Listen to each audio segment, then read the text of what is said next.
I noticed in that gospel reading there's about material in there for about 10 sermons. So how many do you want this morning? 9 okay? I'll just do one. So what frightens you? Dark places? How about snakes? I used to be unreasonably afraid of these snakes. It's a longer story I may share with you sometime. Flying? A lot of people have a fear of flying, or some folks have the fear of crowds. Or others, on the flip side, are afraid of being alone. There are some folks that are afraid of high places. Wouldn't you love to be standing right there with those folks? Yeah, no. Or dentists and doctors, public speaking, death. Now, what frightened you as a child? Monsters under the bed? Separation from parents? Being bullied? Being out after dark? Fear is a powerful, powerful emotion, and it's one that is designed to keep us alive. When we feel threatened, there's an instinctual response that kicks in and forces us to respond. The response is called the fight or flight response. Many of you have probably heard of that. Now, this instinct was pretty helpful about 10,000 years ago when you were out on the plains of some ice age landscape and you became aware that a saber-toothed tiger was hunting you for its next meal. It still serves us. But because the dangers today are not as visceral as the attack of a saber-toothed tiger, this fear seeks another outlet. Sometimes in healthy ways and sometimes not so much. This is one of the methods, one of the tools that advertisers and dictators and even politicians running for office, they often appeal to our fears because they know that appealing to our fears, we can be motivated to action. Whether that action is to buy a product or blame a subset of our society for all of our problems. We still have a lot of things to fear today. Nuclear war, shifts in the economy that make your job obsolete, space junk falling on our houses. How many of you lost sleep over that one? Not very many, no. Not much of a worry there, but there are a lot of other things. Crime. It seems like crime is worse than it ever has been, but it's actually at a 40-year low. And then let's name one that everyone seems to have some concerns about, and that's terrorism. All of these are existential threats, whereas the attack of a predator is a primeval and immediate. With a primeval attack by a predator, the flight or fight mechanism kicks in, and it's useful. It's pretty helpful if you know that that saber-toothed tiger there in the bush is about to spring on you. You're going to want to engage one of those two mechanisms. Get out of there or get ready to fight back. But with existential threats, the fight or flight response can still engage, but it's not so helpful developing a strategy to resolve our problems, our fears. Within our current political environment, fear is a commonly used tool to persuade people to vote for a particular candidate. One tells us we should be afraid of those who are not like us, and the other tells us we should be afraid of what kind of America that would be. There is a lot to be afraid of. But who wants to live a life of fear? I sure don't. Let's take terrorism, for example. The very goal of terrorism is what? To make us afraid. And far too often we give in to that fear. Perhaps you've heard about the ISIS hit list of citizens in Great Britain and the United States.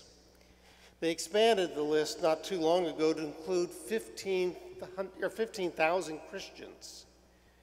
Thursday evening, Sue and I met a couple whose names and other information about them was on that target list. It takes you back a step to know the person you're sitting next to is on a list like that.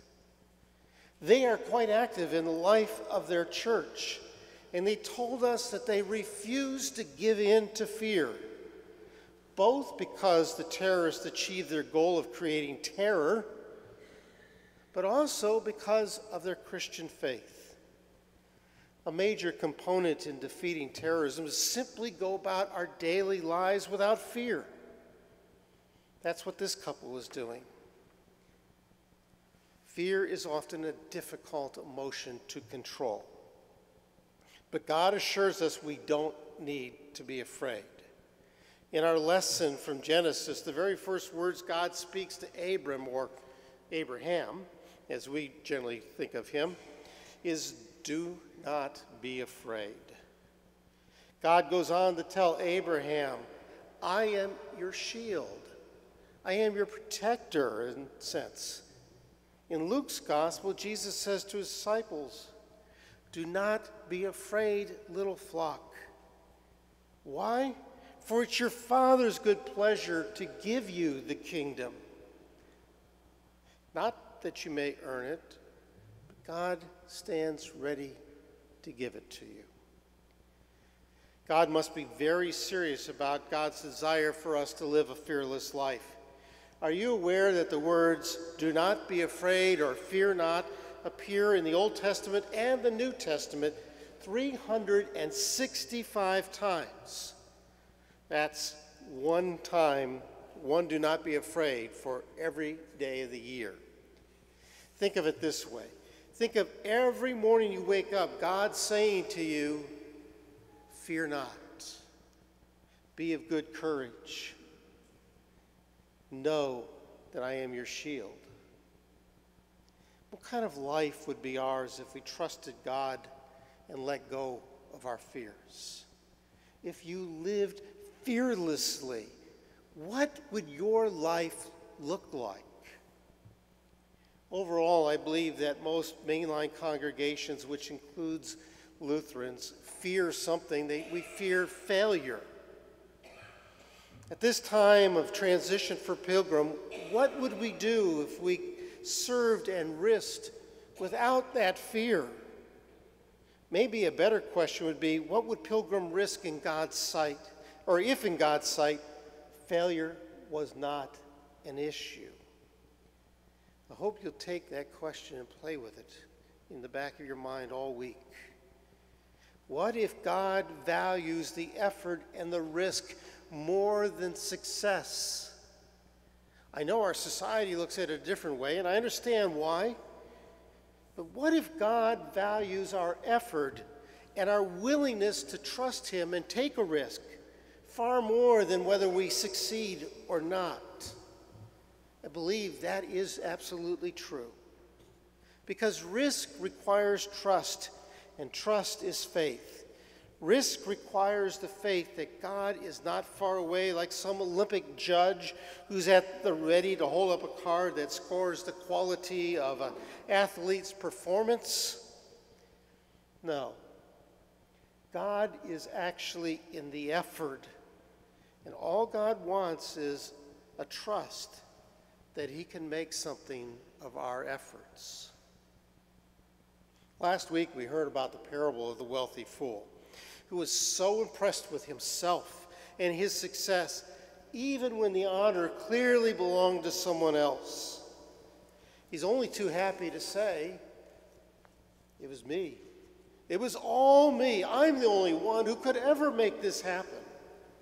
Well, for all of his bravado and self-assurance, this is a man who lives by fear, the fear of scarcity.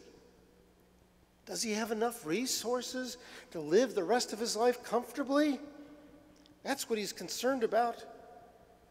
And he has a plan that, though, does not include others, and it certainly didn't include God.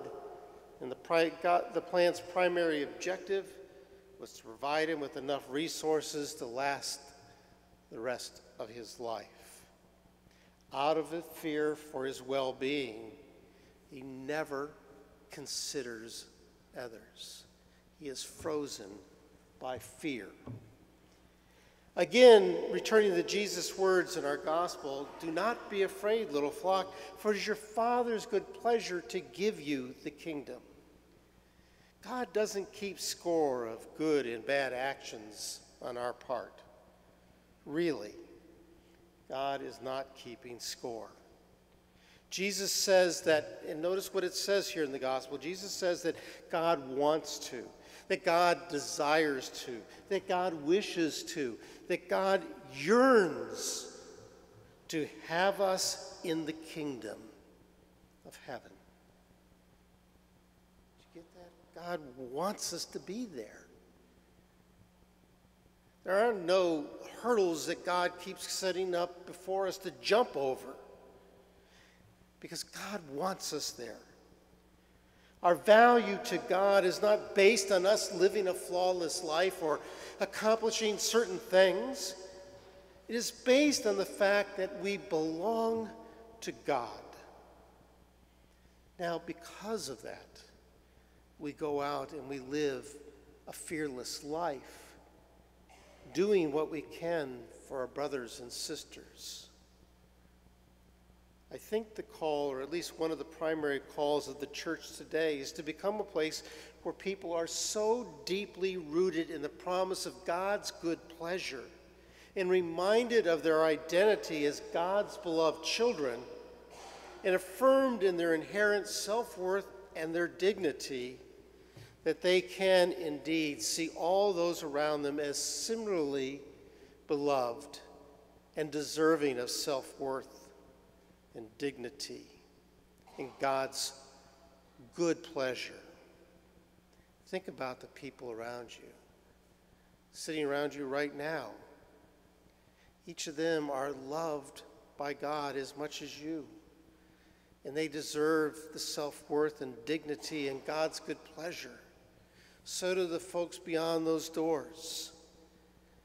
We are born for a community, and we find a sense of self, and we find a sense of meaning and purpose for our lives as we trust God's promises, or have faith in God's promises, and give ourselves away in love.